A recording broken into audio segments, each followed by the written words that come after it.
안녕하세요. 저는 서연화입니다.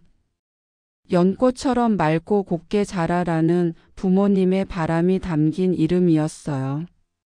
하지만 제 삶은 그렇게 맑지만은 않았습니다.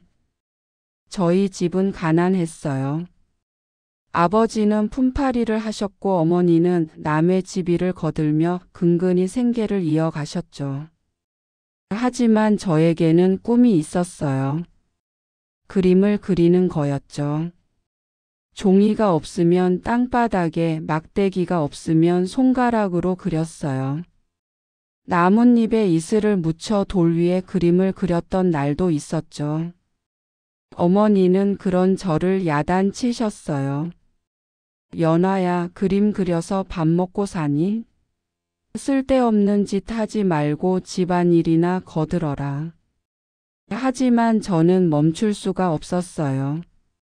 그림을 그릴 때만큼은 배고픔도 추위도 가난도 잊을 수 있었으니까요. 그렇게 어린 시절이 지나가고 20살이 되던 해 저는 서울로 올라갔어요. 봉제 공장에 취직했죠. 재봉틀 앞에 앉아 하루 종일 바늘을 움직이는 일. 손끝은 늘 따갑고 허리는 끊어질 것 같았어요. 하지만 퇴근 후 좁은 자취방으로 돌아와 저는 다시 그림을 그렸어요. 낡은 공책 한 권이 제 전부였죠. 그때 그 사람을 만났어요. 박민준 씨. 같은 공장에서 일하던 그는 제 그림을 보고 이렇게 말했어요. 연아 씨, 이거 정말 대단한데요? 이런 재능을 가지고 있으면서 왜 여기서 일하고 있어요? 저는 웃으며 대답했죠. 재능으로 밥 먹고 살 수 있으면 좋겠지만 현실은 그렇지 않잖아요. 그는 진지한 얼굴로 제 손을 잡았어요. 그래도 꿈은 포기하지 마세요. 언젠가 기회가 올 거예요. 우리는 사랑에 빠졌고 결혼했어요. 작은 분식집을 차렸죠. 남편은 주방을 맡았고 저는 홀을 봤어요. 아이들이 태어났고 우리는 바쁘지만 행복했어요. 그림은 잠시 접어두었어요.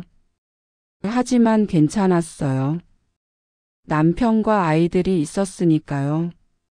그런데 그날이 왔습니다. 남편이 쓰러진 거예요. 가게 주방에서 갑자기. 119에 신고하고 병원으로 달려갔죠. 의사 선생님은 차분하게 말씀하셨어요. 뇌출혈입니다. 수술을 해야 합니다. 수술은 성공했어요. 하지만 남편은 깨어나지 않았어요. 한 달 동안 매일 병실을 지켰어요. 그의 손을 잡고 이야기를 들려주고 노래를 불러줬죠. 여보, 일어나요. 우리 아직 할 일이 많잖아요. 아이들도 기다리고 있어요. 하지만 그는 결국 떠났어요. 장례식장은 조용했어요. 많은 사람들이 와주셨지만 저는 아무것도 들리지 않았어요. 빈소에 앉아 남편의 영정 사진을 바라보며 생각했죠. 이제 나는 혼자구나. 집으로 돌아왔을 때 모든 게 텅 비어 있었어요. 저는 그날 밤 오랜만에 그림을 그렸어요. 눈물로 흐려진 시야 속에서 남편의 얼굴을 그렸죠. 아이들은 다 컸어요. 큰아들은 가정을 꾸렸고 딸은 멀리 떠났죠. 저는 혼자 남아 작은 원룸에서 살았습니다. 그러던 어느 날 큰아들이 전화를 했어요. 엄마, 이제 우리 집으로 오세요. 혼자 사시면 위험해요. 며느리도 따뜻하게 맞아주었죠. 하지만 그곳에서의 생활은 쉽지 않았어요. 며느리는 친절했지만 어딘가 어색했고 제 방은 창고 같았죠. 어느 날 손주 지우와 그림을 그리고 있는데 며느리가 들어왔어요. 어머님, 지우 공부 시간이에요. 그만 놀게 해주세요. 목소리는 부드러웠지만 눈빛은 날카로웠어요. 그날 밤 저는 우연히 아들 부부의 대화를 들었어요. 여보, 언제까지 이렇게 살 거야? 저 요양원을 알아볼게. 요양원. 그 단어가 가슴에 박혔습니다. 저는 그날 밤 결심했어요. 더 이상 짐이 되고 싶지 않다고.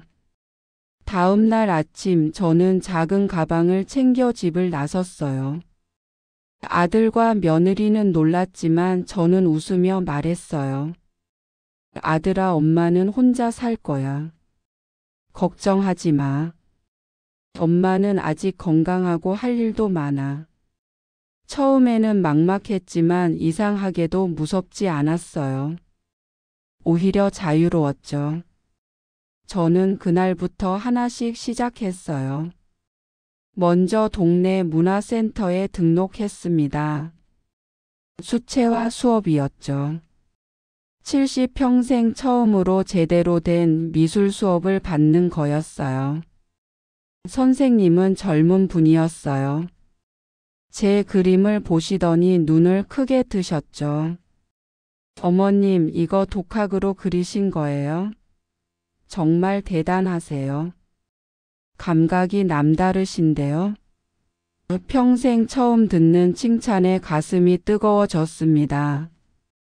같은 반 수강생들과 차를 마시며 대화했어요. 한 분이 물으셨죠. 연아 씨, 이렇게 그림을 잘 그리시는데 왜 이제야 시작하셨어요? 저는 잠시 생각하다 대답했어요. 늦었다고 생각했거든요. 그런데 어느 날 깨달았어요. 지금이 제 인생에서 가장 빠른 순간이라는 걸요.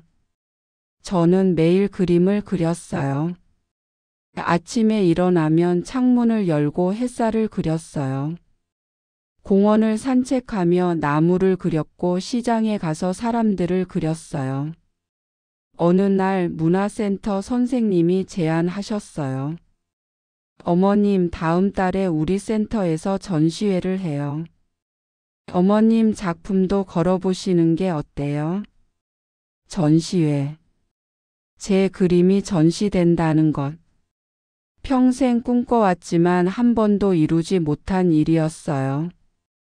전시회 당일 저는 떨리는 마음으로 센터에 갔어요. 벽에 걸린 제 그림들. 어린 시절 땅바닥에 그렸던 그 꿈이 이제 액자 속에 담겨 있었어요. 사람들이 제 그림 앞에 서서 감상했어요. 누군가는 사진을 찍었고 누군가는 감탄했어요. 그때 익숙한 목소리가 들렸어요. 엄마. 돌아보니 아들이 있었어요. 며느리와 손주 지우도 함께였죠. 아들의 눈에 눈물이 맺혀 있었어요. 엄마, 몰랐어요. 엄마가 이렇게 대단한 분인 줄 죄송해요. 저는 아들의 손을 잡았어요. 괜찮아. 엄마도 이제야 알았어. 엄마가 누군지. 지금 저는 작은 집에서 혼자 살아요. 그리고 매일 그림을 그리고 있어요. 이제는 공책이 아니라 진짜 캠퍼스에 진짜 물감으로요. 일주일에 한 번은 아들 가족이 찾아와요. 손주 지우는 제 옆에 앉아 함께 그림을 그리죠. 늦었지만 아직 늦지 않았어요. 제 인생은 이제 제가 그립니다. 연꽃처럼 맑지 못했던 삶이었지만 이제는 진흙 속에서도 피어날 수 있다는 걸 알아요. 저는 서연화입니다. 이제 다시 시작합니다. 아니, 진짜 시작입니다. 당신의 꿈은 무엇인가요? 아직 늦지 않았습니다. 구독과 좋아요 눌러주세요. 감사합니다.